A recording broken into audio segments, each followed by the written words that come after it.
Shalom, Renungan Harian Minggu 16 Januari 2022 dengan bahan bacaan Kejadian pasal 47 sampai 50 dengan tema perkataan berkat. Itulah semuanya suku Israel, 12 jumlahnya, dan itulah yang dikatakan ayahnya kepada mereka ketika ia memberkati mereka.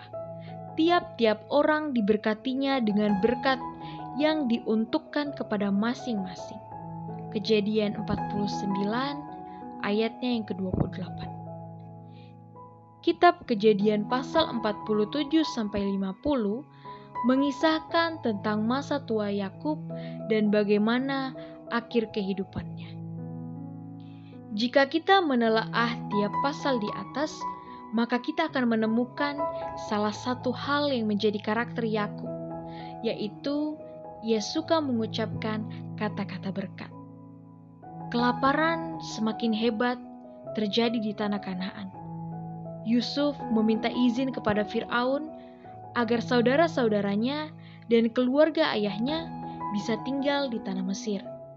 Firaun mengizinkan. Akhirnya Yusuf datang membawa Yakub, ayahnya, dan 5 saudaranya menghadap Firaun. Yakub bertemu Firaun. Ia memohonkan berkat bagi Firaun, yaitu Kejadian 47 ayat yang ke-7. Dan kemudian Yakub memohonkan berkat sekali lagi bagi Firaun.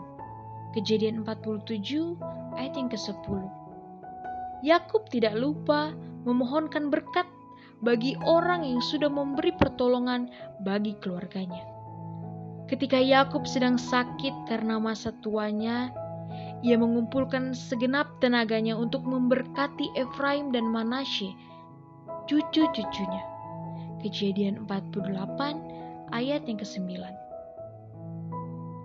Sakit bukan sesuatu hal yang nyaman, namun dalam kelemahan dan keterbatasannya, Yakub tetap mengucapkan berkat bagi cucu-cucunya yang lahir di Mesir. Ia bahkan menganggap Efraim dan Manasye sama seperti Ruben dan Simeon, anak-anaknya. Kejadian 48 ayat yang ke-5. Bahkan di penghujung akhir hidupnya, ia masih melepaskan berkat bagi anak-anaknya. Kejadian 49 ayat yang ke-28. Satu demi satu anaknya masing-masing menerima perkataan berkat. Bayangkan di ujung nafas hidupnya, ia masih mengucapkan perkataan berkat bagi 12 orang. Ada banyak orang yang mendekati akhir hidupnya sudah tidak berdaya. Namun, Yakub beroleh kekuatan Tuhan untuk tetap memberkati banyak orang. Berkat adalah karunia dan perbuatan Tuhan yang bermanfaat bagi setiap orang. Saat kita mengucapkan perkataan berkat, berarti kita memohonkan karunia dan perbuatan Tuhan yang bermanfaat bagi orang lain. Tidak hanya untuk orang yang berbuat baik bagi kita, namun Tuhan Yesus juga mengajarkan untuk meminta berkat bagi orang yang mengutuk kita. Lukas 6 ayatnya yang ke-28.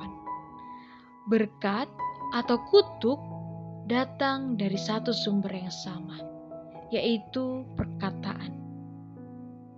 Pilihlah untuk memperkatakan perkataan yang memberkati. Bahan refleksi untuk kita yaitu kapan saya harus memperkatakan perkataan berkat dan siapa saja yang perlu saya berkati. Mari kita berdoa. Dalam keadaan apapun, Roh Kudus, ingatkan aku untuk memperkatakan